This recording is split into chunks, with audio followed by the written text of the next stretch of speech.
여야의 탄핵 정국 주도권 다툼이 본격화하면서 헌법재판관 임명과 한덕수 권한대행의 거부권 행사를 놓고 정면 충돌이 일어나고 있습니다. 탄핵 심판이 순조롭게 진행될 수 있을지, 그리고 권한대행의 권한에 대한 법적 쟁점이 무엇인지 더불어민주당의 박희승 의원을 모시고 관련 말씀 들어보겠습니다. 의원님 어서 오십시오. 안녕하세요. 반갑습니다. 네, 반갑습니다. 네. 의원님은 이제 판사 출신이시고 오늘 열린 그 헌법재판관 인사청문회에서 네. 직접 이제 질의도 하셨는데요. 여당이 이제 불참을 했습니다. 대통령 권한대행의 헌법재판관 임명이 불가하다고 이제 밝혔던 권성동 원내대표가 임명 시에는 권한쟁의 심판으로 맞대응하겠다, 이런 입장도 더불어 밝혀놓은 상황인데요. 대통령 권한대행의 헌법재판관 임명 권한, 어떤 점을 중점적으로 좀 살펴봐야 된다고 보십니까? 권성동 당대표 권한대행이 좀 몽리를 부리는 거 아닌가, 지금 이렇게 저는 보고 있습니다. 지금 이런 현재 엄중한 내란 상황에서 네. 빨리 헌법 질서를 안정시켜야 되는데, 더구나 지금 그 내란 행위, 윤석열 전 대통령을 배출한 정당에서 자꾸 이렇게 반헌법적인 상황을 자꾸 방해하면 안 된다고 저희는 봅니다. 그리고 지금 권한대행 자체는 현상 유지를 하면서 국정을 좀 이끌어가야 되는데, 더구나 지금 거부권을 행사할 수 있는가?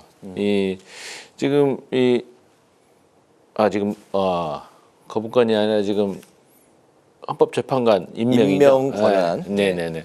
쟁점을 살펴보고 있는 상황입니다. 근데 헌법재판관은 이제 헌법재판관이 9명으로 구성돼 있는데 3명은 이제 대통령이 직접 임명하고, 네. 3명은 국회에서 선출하고, 3명은 이제 대법원장이 임명해서 청문회를 거치도록 돼 있는데, 어쨌든 지금 국회나 대법원이 추천하는 헌법재판관은 이제 대통령이 임명하도록 돼 있지만 그것은 소극적 권한 행사에 멈춰야 된다. 대통령이 직접 그 헌법재판관 3명을 추천해서 임명하는 건 적극적 권한 행사이지만, 이제 국회에서 선출되거나 대법원장이 지명한 사람을 임명하는 절차는 소극적 행위다. 그래서 어쨌든 권한대행으로서는 형식적 임명권을 가지고 있다. 그래서 만일에 국회에서 헌재 재판관이 청문회 절차를 거쳐서 결의가 되면 네. 형식적으로 임명하면 된다, 이렇게 보고 있습니다. 네. 네, 이런 상황에서 탄핵 피청구인인 윤석열 대통령은 헌법재판소에 탄핵 심판 서류를 접수하지 않고 있고, 수사기관의 그 출석 요구도 불응하고 있는 상황인데, 그래서 오늘 헌재가 결정을 내린 게 서류가 20일에 송달이 된 것으로 간주하겠다, 이런 입장을 네. 밝혔습니다. 첫 변론기일이 오는 금요일 27일입니다. 헌법재판소의 탄핵 심판 절차는 순조롭게 진행이 될 수 있을까요? 윤석열 대통령이 지난 12월 12일 대국민 담화에서 법적 정치적 문책임을 회피하지 않겠다, 뭐 탄핵이든 수사든 당당히 임하겠다, 이렇게 밝혔습니다. 그런데 최근에는 또 수사도 회피하고 헌재 그 송달 서류도 받지 않고 했는데, 어쨌든 이제 법에 따라서 송달 간주된 걸로 지금 본 것 같습니다. 네. 아마 탄핵 심리 기간 이제 180일을 최대한 늦춰서 아마 정치적인 유불리를 지금 따지려고 한 것 같은데, 헌재도 지금 문영배 이미선 재판관이 이 4월 18일경에 또 퇴임 예정입니다. 그렇게 되면 또 새로운 또 헌법 재판관을 임명해야 되는 문제가 또 생기고, 당연히 뭐 권한대행 체제일 텐데, 그래서 헌재 입장에서도 좀 계속 늦출 수는 없다. 그리고 더구나 지금 헌법재판소는 헌법 수호기관인데 이런 불안정한 반헌법 질서를 계속 방치하기는 힘들 것이다. 그래서 저는 빨리 진행이 될 수밖에 없고, 더구나 지금 이번 내란 행위는 과거 그 박근혜 대통령 그 탄핵 사유보다 훨씬 증거가 차고도 넘치고 사실관계가 명확합니다, 사실은. 그래서 심리 절차에 들어가면은 박근혜 전 대통령 그 탄핵 절차보다 훨씬 빠른 시간 안에 심리가 종결되고 결론이 날 것이다, 이렇게 보고 있습니다. 네. 의원님이 보시는 그러면은 종료되는 시점을 뭐 좀 생각하시는 그 기점이 있을까요? 그때 아마 박근혜 대통령이 그때 한 석 달 정도 네. 걸린 네. 걸로 알고 있는데 제가 심리 절차 들어가면 이번 사안 한 2달 내로 끝나지 않을까 이렇게 보여집니다. 네. 네네, 상당히 좀 빠르게 결론이 날 거다 그렇게 이제 바라보고 계신데 네네. 이런 상황에서 여당은 네. 이재명 대표의 선거법 2심 판결, 그리고 네. 야당은 탄핵 심판의 신속성을 이제 강조하고 있는 그런 상황입니다. 네네네. 네네. 이 이재명 대표 선거법 2심 판결도 빨리 이루어진다. 이게 그 여당의 이제 입장인데 네. 그러면서 또 이제 서로를 향해서 지연 작전을 벌이고 있다. 이런 네네네. 비판도 네. 동시에 이제 하고 있는 상황인데 의원님이 이제 전직 판사신데 예, 예. 양측의 이런 공방 좀 어떤 시각으로 보고 계실까요? 이재명 대표에 대한 재판은 형사 절차이고 이미 1심 재판이 이루어졌고 또 항소 중이기 때문에 또 그 재판이라는 게 이제 물론 선거 재판을 빨리 해야 된다는 633 이런 말도 있긴 하지만 네. 그건 규정은 강행 규정으로 돼 있긴 하지만 실제 재판 운영 과정에서는 이제 재판을 심리를 하다 보면 이제 증인도 불러야 되고 또 증거 채집도 해야 되는데 당연히 시간이 걸립니다. 그래서 그런 걸 다 무시하고 빨리 결론을 내릴 수는 쉽지 않고요. 판사 입장에서도. 그래서 그건 어쨌든 법적 절차에 따라서 할 수 있는 것이고 정치권에서 뭐 빨리 해달라, 늦춰달라 한다고 그래서 판사들이 거기에 부안해동하지는 않을 것 같습니다. 그리고 윤석열 대통령의 그 내란 행위 부분에 대해서는 또 이게 이런 일반 형사 절차가 아니고 지금 국가의 그 헌법 질서가 흔들리는 상황이기 때문에 그것은 헌법재판소에 근무하는 이제 재판관들께서 아마 합리적으로 결정을 내릴 걸로 봐서 그런 두 개의 다른 절차를 같은 잣대로 자꾸 비교하는 것은 좀 맞지 않다. 이것은 국민들의 법감정에도 맞지 않는 부분 아닌가 싶습니다. 그래서 든고 좀 이제 궁금증을 이제 네. 좀 여쭤볼까 하는데 의원님이 오늘 그 헌법재판관 인사청문회에서 네네. 특히나 이제 재판관 후보자에게 이제 강조하면서 이제 말씀을 하셨던 부분이 판사 개개인의 네. 정치 성향과 상관없이 네네. 이번에 판결이 이루어져야 된다라고 이제 말씀을 하셨던 게 인상적이었는데 네. 그렇기 때문에 현재 여러 가지 이제 외부적인 그런 변수 그리고 이제 외부적인 시선 네네. 이런 면들이 판사에게 어떤 그 이재명 대표 판결이나 뭐 탄핵이나 탄핵 네네. 심판이나 영향을 미치지 않을 거라고 보십니까? 이제 당위성을 떠나서. 이제 뭐 형사 재판 같은 경우는 이제 1심 재판 하시는 판사들하고 또 항소심 재판 또 상고심 재판하는 판사들이 각 다르기 때문에 네. 사건을 검토하는 이제 판사들은 뭐 누구 눈치도 보지 않고 스스로 이제 자율적으로 판단해서 결론을 내리기 때문에 그것은 뭐 판사들이 그 알아서 재판하면 되는 것이고 네. 그다음에 이제 우리 헌법재판소에서 하는 재판들은 또 일반 형사재판이나 민사재판하고 다르게 중요한 국가적 헌법 질서에 관한 재판을 하는 것이기 때문에 물론 이제 그 판사들이 어느 대통령 추천이냐 국회 추천이냐 여당 추천이냐 야당 추천에 따라서 조금씩 이제 진보 색깔 보수 색깔 좀 띄긴 합니다만 실질적으로 또 그 헌법 재판관이 임명이 된 뒤에는 이분들이 대부분 또 헌법재판관들이 판사를 오래 하신 분들이 네. 대부분이십니다. 그래서 이분들은 어느 직역보다 좀 보수적인 성향들을 띠시고 뭐 우리가 통칭 언론에서 뭐 진보 판사, 뭐 중도 판사, 보수 판사 하지만 기본적으로는 국가 안위를 걱정하고 가장 그 헌법 질서를 수호하려는 의지가 강한 분들이다. 저는 그렇게 보고 있습니다. 그래서 그분들이 재판관이 된다면 자기의 그 개인적인 평소의 정치 성향보다는 훨씬 국가 안위를 걱정하면서 헌법 질서를 수호하려는 그런 결론을 내지 않을까 이렇게 보고 있습니다. 네. 네, 그리고 그 한덕수 권한대행의 특검 거부권 행사 여부를 두고도 여야가 팽팽하게 맞서고 있는데, 네네. 뭐 거부권을 써야 한다, 아니면은 이 거부하면 탄핵이다 이렇게 여야가 맞서고 있죠. 그리고 네. 야당 측에서는 내일까지 한덕수 권한대행이 특검법을 공포해야 한다 이렇게 네. 나오고 있는 상황인데요. 네. 이미 그 한덕수 권한대행이 지난주에 6개 법안에 대해서 거부권을 행사를 했습니다. 네. 이 대통령 권한대행의 그 권한 과연 어디까지 행사를 할 수 있을지 이것에 대해서 아까 현상 유지라고 네. 이야기하셨는데 좀 어떤 결정을 내리는 게 맞다고 생각하십니까?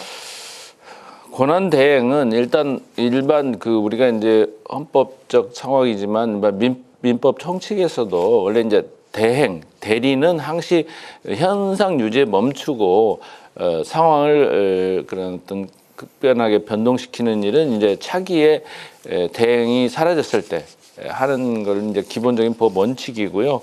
마찬가지로 대통령 권한대행도 소극적 권한 행사라든지 현상 유지에 멈춰야 되고 적극적인 거부권 행사하는 것은 어떻게 보면은 좀 월권 행위가 될 수 있다.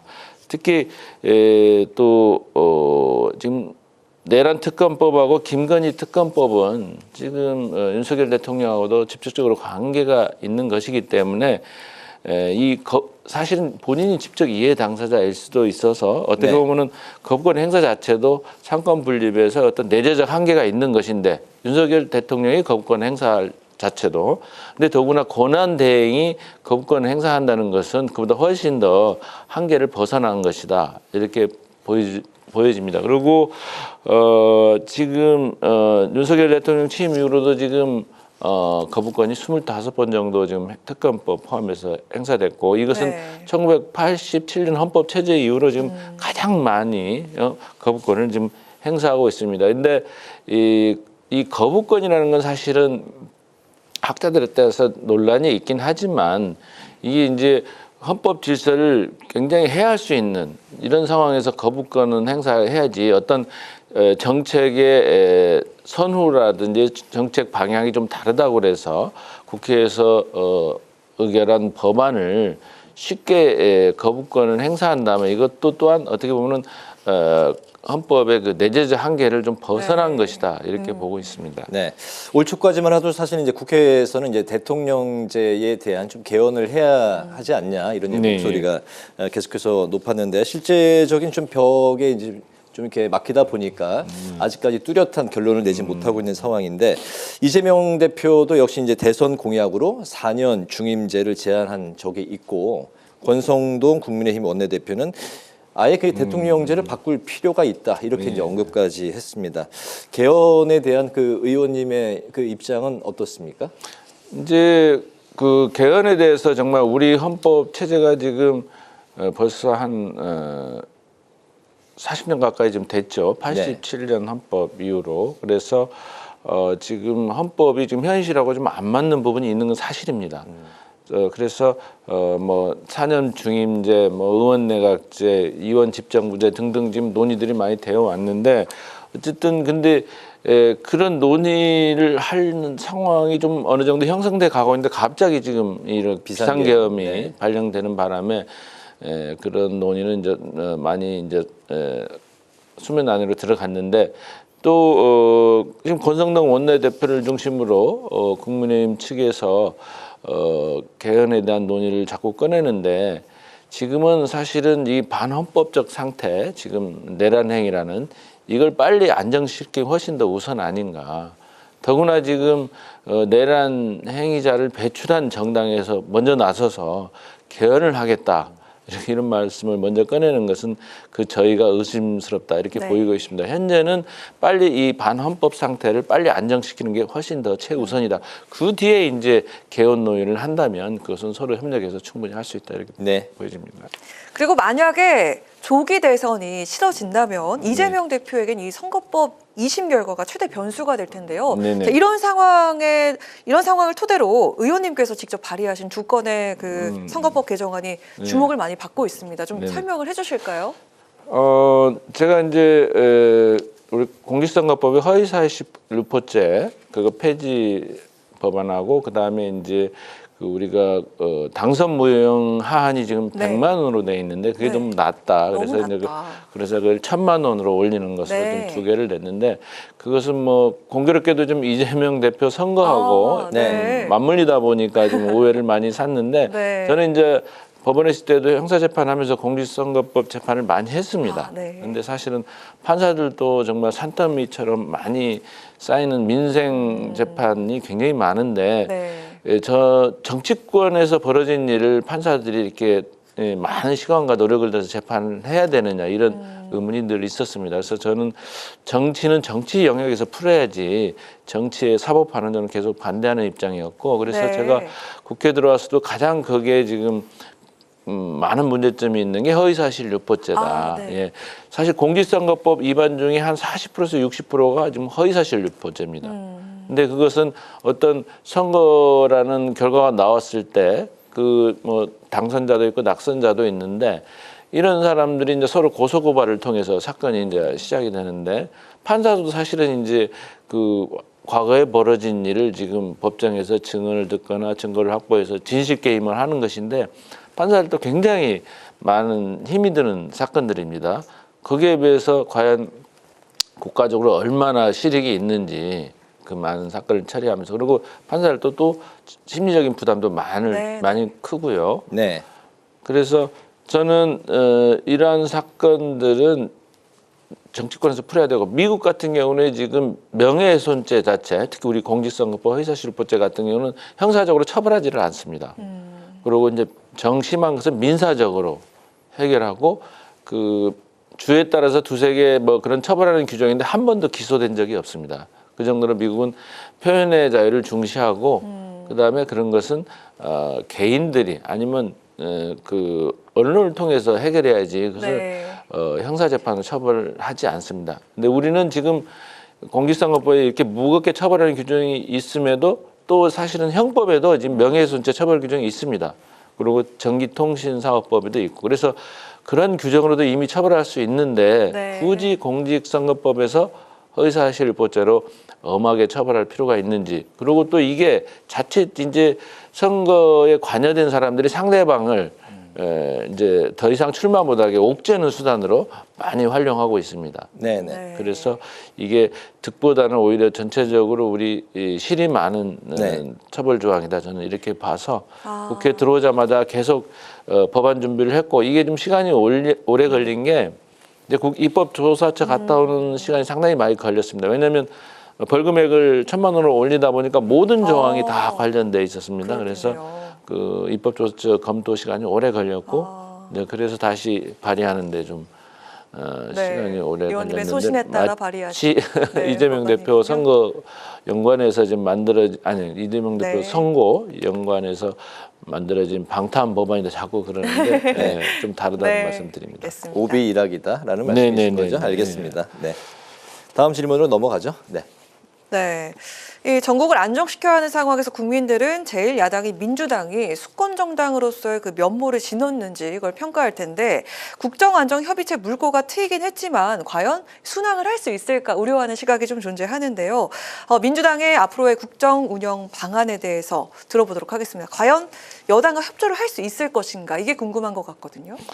일단 뭐 아마 26일인가요? 아마 여야정 협의체를 구성하는 걸로 지금 방금 전에 뉴스를 봤습니다만 그건 아주 잘한 것이라고 보고 있습니다. 그리고 이번에도 이제 예산 협의가 되다가 지금 갑자기 이제 비상계엄이 발령되면서 사실은 매년 이제 어느 정도 정부에서 제출한 예산안을 이제 감액을 하고 그 감액분에 대해서 다시 이제 필요한 부분에 증액을 해서 협상이 이루어지는데 매년 예산안이 보통 뭐 평균적으로 5조 8천억 정도 감액이 됐다 그래요. 근데 올해는 4조 1천억이어서 그렇게 많이 감액된 건 아닌데 어쨌든 증액 협상을 하다가 지금 멈춰버렸는데 민주당은 빨리 추경을 하자. 그래서 국회의장님도 지금 빨리 추경안을 내서 민생 현안을 빨리 해결하자 이렇게 지금 말씀을 하고 있는 입장에서 민주당은 그 부분에 대해서는 적극적으로 협력할 생각이고요.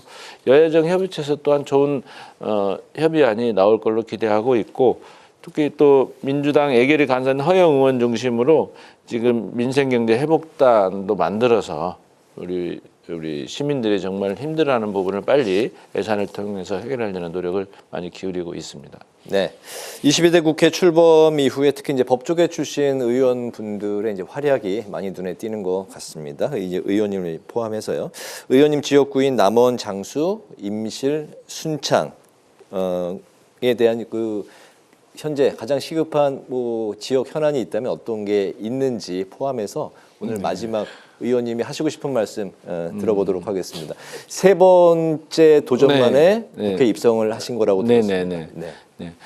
그 저희 지역은 뭐 제가 이제 국회의원 시작한 이유도 저희 지역이 이제 아무래도 인구 소멸적으로 가고 있어서 제가 능력이 될 때 좀 도와야 되겠다 네. 이런 생각을 가지고 제가 이제 안양지원장을 마치고 바로 퇴직해서 정치에 입문했는데요.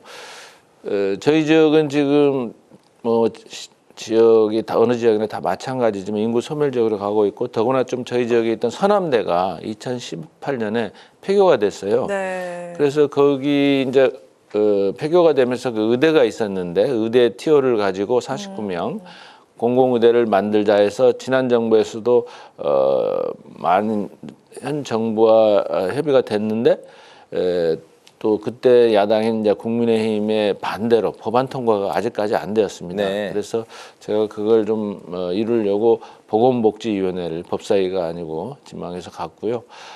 마침 이제 민주당에서도 그걸 민주당 대표 법안으로 지금 인정을 해줘서 지금 내년 1, 2월 경에는 통과시키려고 준비를 하고 있습니다. 만약 그것이 되면 이제 지금 뭐 의료 대란이기도 합니다만 지금 공공의료 필수 의료 부분에 대해서 현 정부가 지금 숫자만 늘려놨지 대안이 별로 없습니다, 사실은. 그래서 공공의대 법안이 통과되면 그 중에 일부 대안이 되지 않을까 기대를 하고 있고요.